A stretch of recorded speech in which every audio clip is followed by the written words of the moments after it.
So day 17, January Prayer Fasting, and this is Leviticus 17 summary. Now this part is all about they should not do any idol, they should not burn their sacrifices anywhere but the temple, because God has built somewhere where they can come and worship Jehovah and do the atonement to Jehovah, Yahweh. They've made the other pagans think they can do what they want, where to talk to their gods and do anything how they want to do. So the whole of this thing anyway, remember, God has set Israel apart. So a lot of the things going on with their neighbors and all the pagans around them, God doesn't want them to be like them. He doesn't want them to worship the way they worship and identify with him the way the other nations identify. So he uses words, a lot of anthropomorphism, where it's like human things. He's making himself in that, so bringing himself down, like calling himself he's the husband and Israel's the wife. So saying things like they shall not be the harlot. So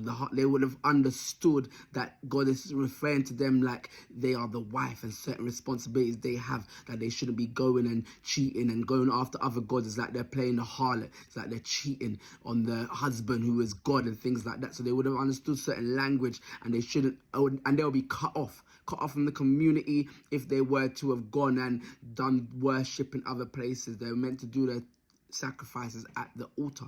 The chapter also talks about the blood, and they not to be drinking certain blood. Like the nations, they were drinking blood and doing certain stuff. Like they'll drink the blood of their enemies, and they used to see that the life was in the blood. So it's like if they were to drink the blood of somebody, they felt like they're taking on that energy, they're taking on the source of that person. Whereas God was forbidding this kind of stuff. He doesn't want them to be like the neighbors. Again, this is the emphasis, that he wants them to be different, set apart. So they're meant to understand that they were to drain all the blood from animals, and they were not to just go and do certain things with the blood and stuff like that. Because another thing with the blood was for atonement, because God agreed with the neighbors and all the pagans and stuff that yes, there's power in the blood, there's life in the blood rather, but the way they should understand it was different. Whereas the pagans would be like, yeah, there's life in the blood, and so if I take that life, I can use it for myself. Israel is meant to understand, yes, there's life in the blood, but it's the Lord. It belongs to the Lord. So yes, there's life in the blood and power in the blood or whatever, but it belongs to the Lord. So all these kinds of stuff in Leviticus is they're meant to understand, and in Exodus and stuff, and all to do with the laws, meant to understand how to relate with God. Understand, yes, the neighbors might be doing one thing, but the way you might do the same thing you're doing, but understand why you're doing it is different, basically.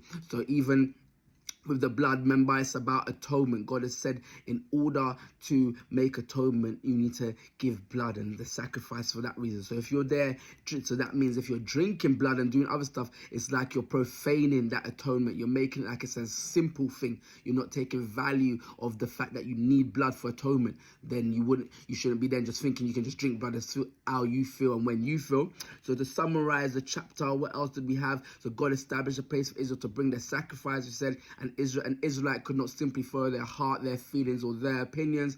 It said there shall be no more offer from sacrifices to demons. So that word for demons there was seen as the same word as goat. In those days, they used to worship goat.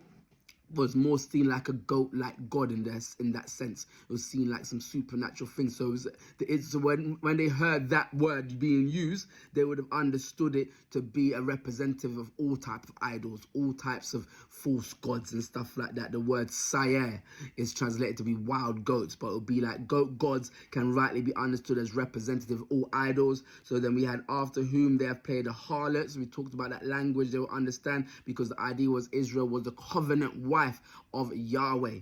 And then the Hebrew term zana literally refers to going astray, and is most often, so playing the harlot is the Hebrew term zana, and it's about it's a reference to unfaithful wife. So they will understand this terminology about how God sees them as his wife, and their responsibility, his responsibility as a husband, what he will do, how he will be jealous for them in the terms of how he will protect them as well. So the Hebrew term, then those who refuse to sacrifice owing to the Lord and at the tabernacle, they'll be cut off. And that cut off is translated different ways. It could be in isolation, could be that the people have nothing to do with them, or it could be extra communicate. And then then we're talking about the prohibition against eating blood. And we're talking about because the life is in the blood.